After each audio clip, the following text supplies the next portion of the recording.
Chapter 3. Grover unexpectedly loses his pants. Confession time. I ditched Grover as soon as we got to the bus terminal. I know, it was rude. But Grover was freaking me out, looking at me like I was a dead man, muttering, "Why does this always happen? And why does it always have to be 6th grade?" Whenever he got upset, Grover's bladder acted up, so I wasn't surprised when, as soon as we got off the bus, he made me promise to wait for him, then made a beeline for the restroom. Instead of waiting, I got my suitcase, slipped outside, and caught the first taxi uptown. "East 104th and 1st, I told the driver. "A word about my mother, before you meet her. Her name is Sally Jackson, and she's the best person in the world, which just proves my theory that the best people have the rottenest luck. Her own parents died in a plane crash when she was 5, and she was raised by an uncle who didn't care much about her. She wanted to be a novelist, so she spent high school working to save enough money for college with a good creative writing program. Then, her uncle got cancer, and she had to quit school her senior year to take care of him. After he died, she was left with no money, no family, and no diploma. The only good break she ever got was meeting my dad. I don't have any memories of him, just this sort of warm glow, maybe the barest trace of his smile. My mom doesn't like to talk about him because it makes her sad. She has no pictures. See, they weren't married. She told me he was rich and important, and their relationship was a secret. Then one day, he set sail across the Atlantic on some important journey, and he never came back. Lost at sea, my mom told me. Not dead. Lost at sea. She worked odd jobs, took night classes to get her high school diploma, and raised me on her own. She never complained or got mad, not even once, but I knew I wasn't an easy kid. Finally, she married Gabe Ugliano, who was nice the first 30 seconds we knew him, then showed his true colors as a world-class jerk. When I was young, I nicknamed him Smelly Gabe. I'm sorry, but it's the truth. The guy reeked like moldy garlic pizza wrapped in gym shorts. Between the two of us, we made my mom's life pretty hard. The way Smelly Gabe treated her, the way he and I got along, well, when I came home as a good example. I walked into our little apartment, hoping my mom would be home from work. Instead, Smelly Gabe was in the living room, playing poker with his buddies. The television blared ESPN. Chips and beer cans were strewn all over the carpet. Hardly looking up, he said around his cigar, "So you're home. Where's my mom?" "Working," he said. "You got any cash?" That was it. "No, welcome home. Good to see you. How has your life been the last 6 months?" Gabe had put on weight. He looked like a tuskless walrus in thrift store clothes. He had about 3 hairs on his head, all combed over his bald scalp, as if that made him handsome or something. He managed the electronics Mega Mart in Queens, but he stayed home most of the time. I don't know why he hadn't been fired long before. He just kept on collecting paychecks, spending the money on cigars that made me nauseous, and on beer, of course, always beer. Whenever I was home, he expected me to provide his gambling funds. He called that our guy secret, meaning if I told my mom, he would punch my lights out. "I don't have any cash," I told him. He raised a greasy eyebrow. Gabe could sniff out money like a bloodhound, which was surprising, since his own smell should have covered up everything else. "You took a taxi from the bus station," he said. "Probably paid with a 20. Got $6-7 and change. Somebody expects to live under this roof. He ought to carry his own weight. Am I right, Eddie?" Eddie, the super of the apartment building, looked at me with a twinge of sympathy. "Come on, Gabe," he said. "The kid just got here. Am I right?" Gabe repeated. Eddie scowled into his bowl of pretzels. The other 2 guys passed gas and harmony. "Fine," I said. I dug a wad of dollars out of my pocket and threw the money on the table. "I hope you lose. Your report card came, brain boy," he shouted after me. "I wouldn't act so snooty." I slammed the door to my room, which really wasn't my room. During school months, it was Gabe's study. He didn't study anything in there except old car magazines, but he loved shoving my stuff in the closet, leaving his muddy boots on my windowsill, and doing his best to make the place smell like his nasty cologne and cigars and stale beer. I dropped my suitcase on the bed. Home sweet home. Gabe's smell was almost worse than the nightmares about Mrs. Dodds, or the sound of that old fruit lady's shears snipping the yarn. But as soon as I thought that, my legs felt weak. I remembered Grover's look of panic, how he'd made me promise I wouldn't go home without him. A sudden chill rolled through me. I felt like something was looking for me right now, maybe pounding its way up the stairs, growing long, horrible talons. Then I heard my mom's voice. "Percy?" She opened the bedroom door, and my fears melted. My mother can make me feel good just by walking into the room. Her eyes sparkle and change color in the light. Her smile is as warm as a quilt. She's got a few gray streaks mixed in with her long brown hair, but I never think of her as old. When she looks at me, it's like she's seeing all the good things about me, none of the bad. I've never heard her raise her voice or say an unkind word to anyone, not even me or Gabe. "Oh, Percy," she hugged me tight. "I can't believe it. You've grown since Christmas." Her red, white, and blue Sweet on America uniform smelled like the best things in the world. Chocolate, licorice, and all the other stuff she sold at the candy shop in Grand Central. She'd brought me a huge bag of free samples, the way she always did when I came home. We sat together on the edge of the bed. While I attacked the blueberry sour strings, she ran her hand through my hair and demanded to know everything I hadn't put in my letters. She didn't mention anything about my getting expelled. She didn't seem to care about that. But was I okay? Was her little boy doing all right? I told her she was smothering me and to lay off and all that, but secretly, I was really, really glad to see her. From the other room, Gabe yelled, "Hey, Sally! How about some bean dip, huh?" I gritted my teeth. My mom is the nicest lady in the world. She should have been married to a millionaire, not to some jerk like Gabe. For her sake, I tried to sound upbeat about my last days at Yancey Academy. I told her I wasn't too down about the expulsion. I'd lasted almost the whole year this time. I'd made some new friends. I'd done pretty well in Latin. And honestly, the fights hadn't been as bad as the headmaster said. I liked Yancey Academy. I really did. I put such a good spin on the year, I almost convinced myself. I started choking up, thinking about Grover and Mr. Bruner. Even Nancy Boboffet suddenly didn't seem so bad. Until that trip to the museum. "What?" my mom asked. Her eyes tugged at my conscience, trying to pull out the secrets. "Did something scare you?" "No, Mom." I felt bad lying. I wanted to tell her about Mrs. Dodds and the 3 old ladies with the yarn, but I thought it would sound stupid. She pursed her lips. She knew I was holding back, but she didn't push me. "I have a surprise for you," she said. "We're going to the beach." My eyes widened. "Montauk?" 3 nights. Same cabin. When? She smiled. "As soon as I get changed." I couldn't believe it. My mom and I hadn't been to Montauk the last 2 summers because Gabe said there wasn't enough money. Gabe appeared in the doorway and growled, "Bean dip, Sally! Didn't you hear me?" I wanted to punch him, but I met my mom's eyes and I understood she was offering me a deal. Be nice to Gabe for a little while, just until she was ready to leave for Montauk. Then we would get out of here. "I was on my way, honey," she told Gabe. "We were just talking about the trip." Gabe's eyes got small. "The trip? You mean you were serious about that?" "I knew it," I muttered. "He won't let us go." "Of course he will," my mom said evenly. "Your stepfather is just worried about money. That's all. Besides," she added, "Gabriel won't have to settle for bean dip. I'll make him enough 7-layer dip for the whole weekend. Guacamole, sour cream, the works." Gabe softened a bit. "So there's money for your trip. It comes out of your clothes budget, right?" "Yes, honey," my mother said. "And you won't take my car anywhere but there and back." "We'll be very careful." Gabe scratched his double chin.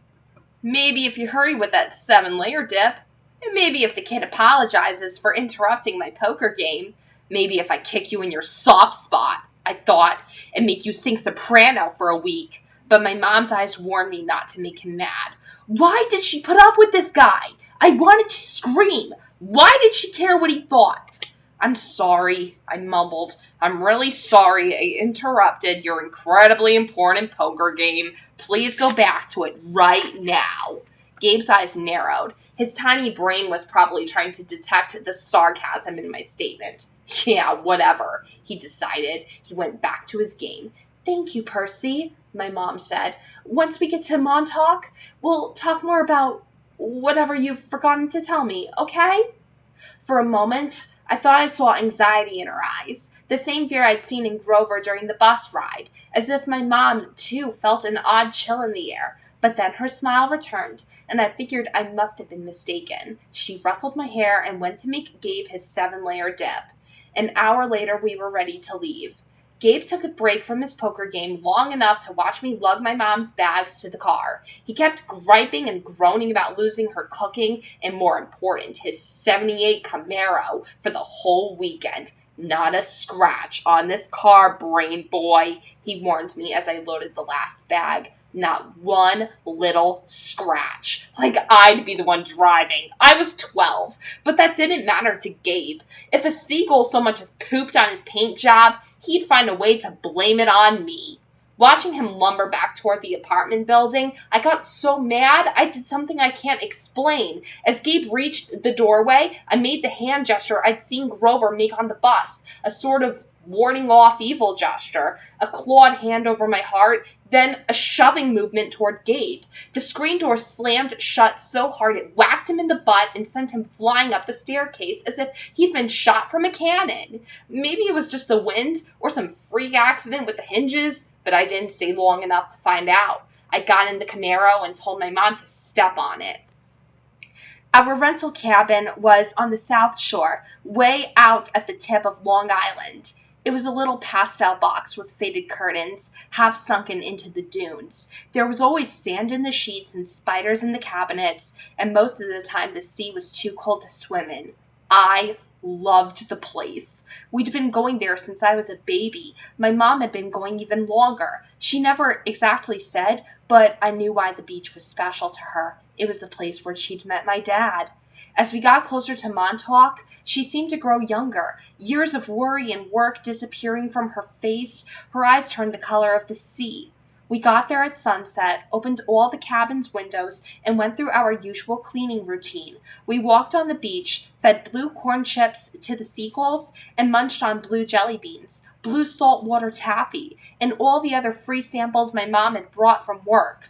I guess I should explain the blue food. See, Gabe had once told my mom there was no such thing. They had this fight, which seemed like a really small thing at the time. But ever since then, my mom went out of her way to eat blue. She baked blue birthday cakes. She mixed blueberry smoothies. She bought blue corn tortilla chips and brought home blue candy from the shop. This, along with keeping her maiden name Jackson, rather than calling herself Mrs. Ugliano, was proof that she wasn't totally suckered by Gabe. She did have a rebellious streak, like me. When it got dark, we made a fire. We roasted hot dogs and marshmallows. Mom told me stories about when she was a kid, back before her parents died in the plane crash. She told me about the books she wanted to write someday when she had enough money to quit the candy shop.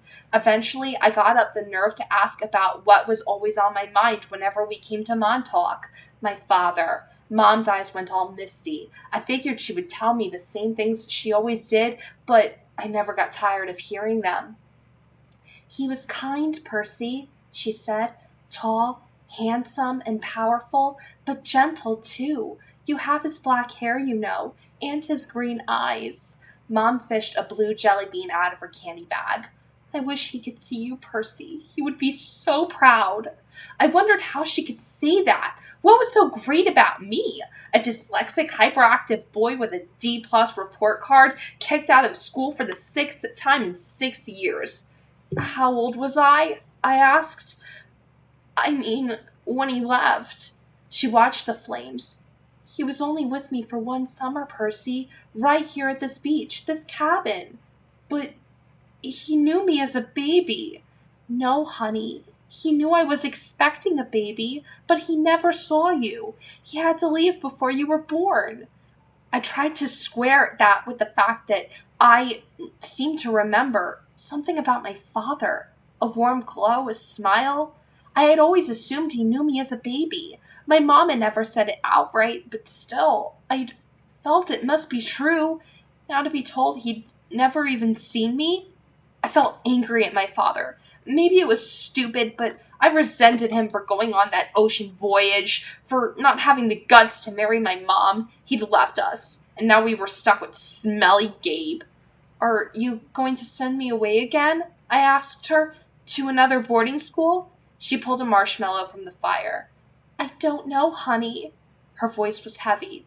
I think we'll have to do something. Because you don't want me around? I regretted the words as soon as they were out. My mom's eyes welled with tears. She took my hand, squeezed it tight. Oh, no, Percy, no. I have to, honey. For your own good, I have to send you away. Her words reminded me of what Mr. Brunner had said, that it was best for me to leave Yancey. Because I'm not normal, I said. You say that as if it's a bad thing, Percy, but you don't realize how important you are. I thought Yancey Academy would be far enough away. I thought you'd finally be safe. Safe from what? She met my eyes, and a flood of memories came back to me. All the weird, scary things that had ever happened to me, some of which I'd tried to forget. During 3rd grade, a man in a black trench coat had stalked me on the playground. When the teachers threatened to call the police, he went away growling, but no one believed me when I told them that under his broad-brimmed hat, the man only had one eye, right in the middle of his head. Before that, a really early memory. I was in preschool, and a teacher accidentally put me down for a nap in a cot that a snake had slithered into. My mom screamed when she came to pick me up and found me playing with the limp, scaly rope I'd somehow managed to strangle to death with my meaty toddler hands. In every single school, something creepy had happened, something unsafe, and I was forced to move. I knew I should tell my mom about the old ladies at the fruit stand and Mrs. Dodds at the art museum, but about my weird hallucination that I had sliced my math teacher into dust with a sword, but I couldn't make myself tell her. I had a strange feeling the news would end our trip to Montauk, and I didn't want that. I've tried to keep you as close to me as I could, my mom said. They told me that was a mistake. But there's only one other option, Percy. The place your father wanted to send you. And I just can't stand to do it. My father wanted me to go to a special school? Not a school, she said softly. A summer camp. My head was spinning. Why would my dad, who hadn't even stayed around long enough to see me born, talk to my mom about a summer camp? And if it was so important, why hadn't she ever mentioned it before? I'm sorry, Percy, she said, seeing the look in my eyes. But I can't talk about it. I couldn't send you to that place. It might mean saying goodbye to you for good. For good? But if it's only a summer camp... She turned toward the fire, and I knew from her expression that if I asked her any more questions, she would start to cry. That night, I had a vivid dream. It was storming on the beach, and 2 beautiful animals, a white horse and a golden eagle, were trying to kill each other at the edge of the surf. The eagle swooped down and slashed the horse's muzzle with its huge talons. The horse reared up and kicked at the eagle's wings. As they fought, the ground rumbled, and a monstrous voice chuckled somewhere beneath the earth, goading the animals to fight harder. I ran toward them, knowing I had to stop them from killing each other, but I was running in slow motion. I knew I would be too late. I saw the eagle dive down, its beak aimed at the horse's wide eyes, and I screamed, "No!" I woke with a start. Outside, it was storming, the kind of storm that cracks trees and blows down houses. There was no horse or eagle on the beach, just lightning making false daylight, and 20-foot waves pounding the dunes like artillery. With the next thunderclap, my mom woke. She sat up, eyes wide, and said, "Hurricane!" I knew that was crazy. Long Island never sees hurricanes this early in the summer, but the ocean seemed to have forgotten. Over the roar of the wind, I heard a distant bellow, an angry, tortured sound that made my hair stand on end. Then a much closer noise, like mallets in the sand, a desperate voice, someone yelling, pounding on our cabin door. My mother sprang out of bed in her nightgown and threw open the lock. Grover stood framed in the doorway against a backdrop of pouring rain. But he wasn't exactly Grover. Searching all night, he gasped. What were you thinking? My mother looked at me in terror, not scared of Grover, but of why he'd come. Percy, she said, shouting to be heard over the rain. What happened at school? What didn't you tell me? I was frozen, looking at Grover. I couldn't understand what I was seeing. Oziokai aloitioi, he yelled. It's right behind me. Didn't you tell her? I was too shocked to register that he'd just cursed in ancient Greek, and I'd understood him perfectly. I was too shocked to wonder how Grover had gotten here by himself in the middle of the night, because Grover didn't have his pants on, and where his legs should be?